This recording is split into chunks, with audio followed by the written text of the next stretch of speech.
Anim na aviation training centers na binigay ko is yun yung mga kadalasan na nakikita natin sa internet. Dahil yan yung dalawang skill na sobrang in-demand talaga. Number one para sa akin is yung sheet metal technician and yung cabin maintenance o cabin mechanic dahil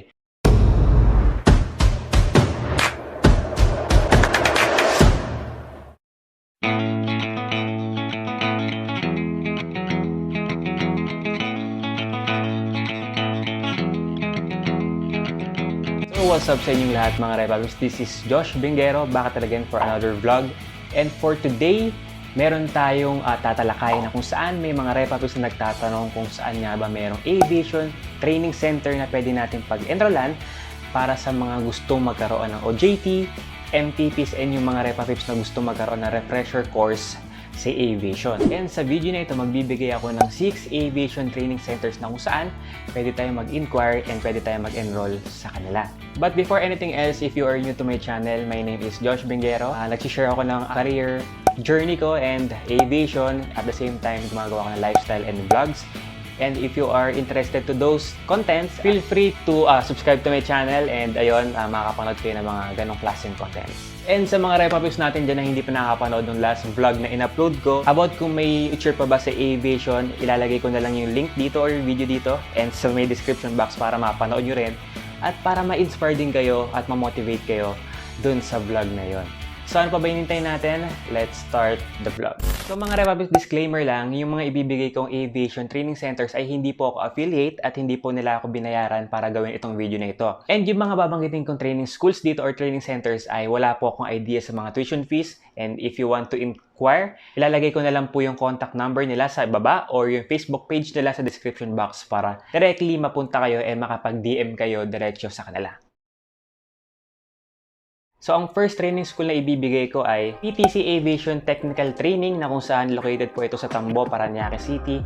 Nagbibigay po sila ng mga OJT regarding avionics and aircraft maintenance, technology students na kung saan pwede po nila ma-accomplish dito yung OJTs nila. Pwede kayo mag-enroll to gain credentials din para sa mga resumes natin and magkaroon tayo ng experience sa pag-handle ng mga iba't ibang trabaho. Specifically, nakita ko meron silang ino-offer ng mga sheet metal trainings. Napakamalaking bagay yon para sa mga young ones na nag-a-aspire makapasok sa aviation dahil sobrang in-demand yung sheet metal technician sa ibang bansa. Sobrang in-demand yan. Maraming trabaho na nag-aantay sa atin. And napansin ko dati, ang PTC ay nagbibigay lamang ng mga training sa mga aspiring flight attendants or flight stewardess and nakakatuwa lang dahil nag-expand sila at binibigyan nila ng mga opportunities yung mga aircraft maintenance students natin and avionics na magkaroon na experience related sa kanilang field. So yung pangalawang training centers naman na ibibigay ko is yung Aviatech International Training Academy Incorporated na kung saan ay located po ito sa Bacoor, Cavite. So nagbibigay po sila ng pre-employment training program, structural sheet metal repair, and cabin interior mechanics. So napakamagandang experience po ito sa mga aspiring na maging cabin mechanic and sheet metal technician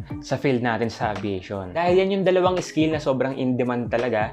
Number one para sa akin is yung sheet metal technician and yung cabin maintenance o cabin mechanic dahil yan yung mga skill na kung saan marami talagang kailangan manpowers tuwing nagtatrabaho tayo sa eroplano natin. So if you want to inquire mga Repabs, ilalagay ko lang po yung link sa baba na kung saan kung ano yung mga mapipili yung eskwelahan dito or training centers dito is pwede kayong mag-inquire sa kanila. So yung pangatlong training school naman is JAS Corp or yung JAGC Aviation School Corporation na kung saan is nag-offer din po sila ng sheet metal training sa San Fernando, Pampanga. So yung mga Repabs natin na around north o yung mga estudyante dyan na sa Pampanga, if you want to have experience o matutunan yung sheet metal techniques or pagiging isang sheet metal technician is pwede kayo mag-inquire sa kanila. So the fourth one is yung Dota Aero Aviation Services Incorporated kung saan is located po ito sa Naiya Road, Tambo, Parañaque City. So, nag-offer po sila ng mga OJT and ng mga MTPs na kung saan ay makaka-experience po kayo sa mga cabin maintenance. Yung mga Repabs natin around Metro Manila or dito lang banda sa Parañaque, sa Manila and naghahanap kayo ng mga cabin maintenance trainings. Magandang experience to, no? Dota Aero Aviation Services. So, meron ako mga ibang kaibigan na nagtitraining din dyan dati.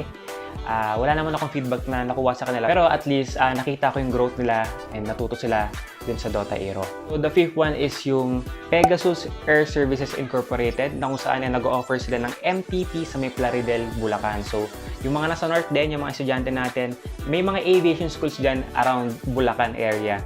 So if you want na magkaroon ng mga MTP or yung mga experience na kung saan na matututukan nila kayo about sa mga aircraft nila, malaking bagay ito para magkaroon tayo ng knowledge. And alam naman natin sa panahon ngayon, online class, hindi natin ganon makuha yung skills o hindi tayo makapag-practical dahil hindi tayo magkaroon ng face-to-face classes pa. So, hindi pa tayo nakaka-handle o nakakahawak ng mga tools. So, malaking bagay yan yung mga eskwelahan o yung training centers na binibigay ko sa inyo. So, yung pang-anim o yung pinakahuli is yung WAASCO or yung Wide Aero Aviation Corporation sa Parañaque. So, around dito lang yan malapit sa Park and Fly din sa may Tambo, Parañaque City.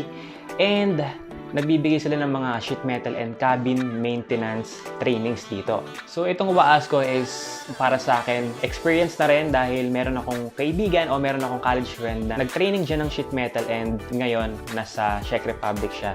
So, para sa akin, siguro maganda rin yung experience na naging niya doon, natuto siya and nalaman niya rin yung mga iba't ibang techniques or sa sheet metal experience niya doon. So, yun mga Repa Pips, yung 6 na aviation training centers na binigay ko is yun yung mga kadalasan na nakikita natin sa internet. So, kung kayo mga Repa Pips napanood itong video na ito and kung meron pa kayo mga suggestion na aviation training centers na hindi ko nabanggit dito sa video na ito, please comment below para yung mga Repa Pips natin dyan na naghahanap ng aviation training centers is mabasa rin nila, ma-check din nila yung mga suggestion nyo na hindi ko nabanggit dito sa video na ito. And tulad din ng nabanggit ko kanina, wala akong idea sa mga tuition fees ng mga aviation training centers na binigay ko kanina.